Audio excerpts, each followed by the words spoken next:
நாம் இன்றைக்கு தனிப்பெரும் ஒரு சக்தியாக, தவிர்க்க முடியாத ஒரு அரசியல் சக்தியாக, பொதுமக்களின் பேராதரவோடு, அனைத்து தரப்பு மக்களின் நல்லாதரவோடு, ஜனநாயக சக்திகளின் வாழ்த்துக்களோடு வளர்ந்திருக்கிறோம். நம்முடைய வாக்கு சதவிகிதம் எவ்வளவு என்பதை தனித்து போட்டியிட்டு நாம் உறுதிப்படுத்தவில்லை. ஆனால் நாம் தவிர்க்க முடியாத சக்தி. தமிழ்நாட்டு அரசியலில் பலமுறை நான் மேடைகளில் சொல்லி இருக்கிறேன். பாட்டாளி மக்கள் கட்சி தமக்கு எவ்வளவு வாக்குறுதி இருக்கிறது என்பதை உறுதிப்படுத்திய பிறகுதான் கூட்டணியில் சேர முடிந்தது. மதிமுக உருவாகி நமக்கு எவ்வளவு சதவீதம் இருக்கிறது என்பதை உறுதிப்படுத்திய பிறகுதான் அதிமுக கூட்டணியிலே சேர முடிந்தது. தேமுதிக தனக்கு எவ்வளவு வாக்கு வங்கி இருக்கிறது என்பதை உறுதிப்படுத்திய பிறகுதான் அதிமுக ஒரு கூட்டணி அடைந்தது. நாம் தமிழர் கட்சி கூட இதுவரை எந்த கூட்டணிக்கு போகாவிட்டாலும் தனக்கு எவ்வளவு வாக்கு வங்கி இருக்கிறது என்பதை உறுதிப்படுத்தி இருக்கிறது. ஆனால் தமிழ்நாட்டு அரசியல் தனித்து போட்டியிடாமல் எவ்வளவு வாக்கு வங்கி நமக்கு எத்தனை சதவீதம் இருக்கிறது என்பதை உறுதிப்படுத்தாமல் தொடர்ந்து கூட்டணியிலே இடம்பெறக்கூடிய வலிமை பெற்ற ஒரு இயக்கம் உண்டு என்றால் அது விடுதலை சிறுத்தைகள் கட்சி மட்டும்தான். இந்த கோணத்தில் யாரும் பேசுவதில்லை. எந்த தேர்தலிலும் நாம் தனித்து போட்டியிட்டு எங்களுக்கு இத்தனை சதவீதம் வாக்கு வங்கி இருக்கிறது, எங்கள் வாக்குகள் உங்களுக்கு தேவைப்படுமானால் எங்களை கூட்டணியில் சேர்த்துக் கொள்ளுங்கள், எங்களுக்கு இத்தனை இடங்கள் கொடுங்கள், இந்த பதவியை கொடுங்கள் என்றெல்லாம் நாம் பேரம் பேசவில்லை. ஆனால் விடுதலை சிறுத்தைகள் கட்சி திமுகவுக்கோ அதிமுகவுக்கோ ஏன் இன்றைக்கு தாவேகாவுக்கோ கட்டாயம் தேவைப்படுகிறது. இதை எப்படி நாம் சாத்தியமாக்கி இருக்கிறோம், எப்படி இதை நாம் சாதித்திருக்கிறோம், இதுதான் இன்றைக்கு பலருக்கு கண்ணை கொடுத்துகிறது. ஆகைதான் விடுதலை சிறுத்தைகள் இப்போது முன்பு கூட இல்லை என்றெல்லாம் பலவீனப்பட்டதை போன்ற ஒரு தோற்றத்தை உருவாக்க பார்க்கிறார்கள். 11.5% வாக்கு வங்கியை வைத்திருந்த பாஜக 2.5% குறைந்துவிட்டது. 9% பறிகொடுத்திருக்கிறது. 8% இருந்த நாம் தமிழர் கட்சி 4% குறைந்துவிட்டது.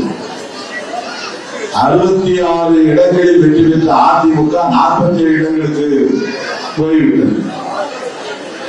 ஆளும் கட்சியாக இருந்த திமுக 59 இடங்கள் என்ற அளவிலே சுருங்கி போய்விட்டது.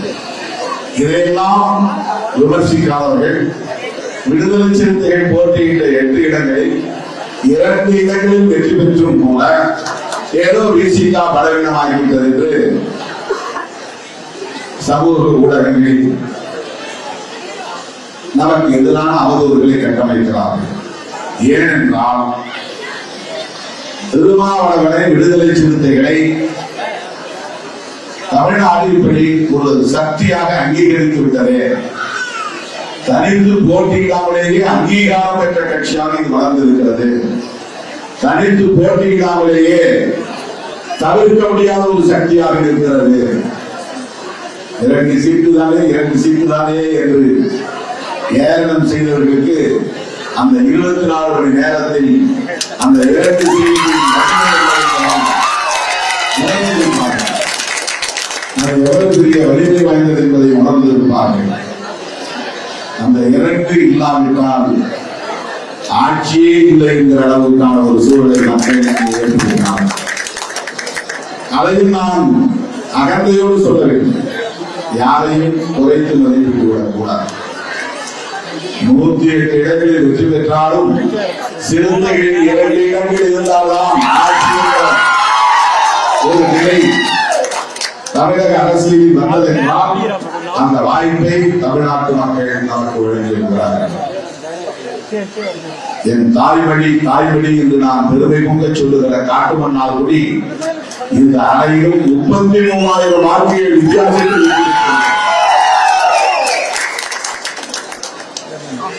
திடீரென ஒரு புதிய வேட்பாளரை நான் அறிவிக்க நேர்ந்தது. அதற்கான விளக்கத்தை நான் சொன்னேன், மீண்டும் சொல்ல தேவையில்லை. 30 ஆண்டுகளாக இந்த கடத்திலே பணியாற்றிய தம்பிகளுக்கெல்லாம் என் மீது வருத்தம் தான். அந்த வழி இன்னும் இருக்கத்தான் செய்யும். ஆனால் நான் ஒரு முடிவு எடுத்தால் அந்த முடிவில் எனக்கான தன்னலம் என்பது துணியில் இருக்காது. தனிப்பட்ட முறையிலே என்னுடைய நிலைமையிலிருந்து நான் முடிவெடுக்க மாட்டேன் என்பது வருத்தப்படுகிற ஒவ்வொரு தம்பிக்கும் தெரியும். ஆகவேதான் எத்தனை அலையடித்தாலும் அரசியல் சூழல் தலைகீழாக மாறினாலும் ஆட்சி மாற்றங்கள் நிகழ்ந்தாலும் நாங்கள் எப்போதும் சிறுத்தைகளான் என்கிற என் நீரின் உயிரான விடுதலை சிறுத்தைகள் பயணிக்கிறார்கள். ஒரு கட்சி பதவிக்காக கவலைப்படாதவர்கள், போராடாதவர்கள், கவுன்சிலர் பதவிக்காக போட்டியிடாதவர்கள், எனக்கு அழுத்தம் கொடுக்காதவர்கள், சட்டமன்ற உறுப்பினர் பதவி வேண்டும் என்று போட்டி போடாதவர்கள், அல்லது வேறேனும் அரசு பதவி வேண்டும் என்று போட்டி போடாதவர்கள் 30 ஆண்டுகளுக்கு மேலாக சிறுத்தைகளாகவே என்னோடு பயணிக்கிறார்கள் என்பதுதான். லட்சக்கணக்கான சிறுத்தைகள் இந்த இயக்கத்திற்கு மிக பெரும் சக்தியாக விளங்குகிறார்கள். அதுதான் இந்த இயக்கத்திற்குள்ள சிறப்பு.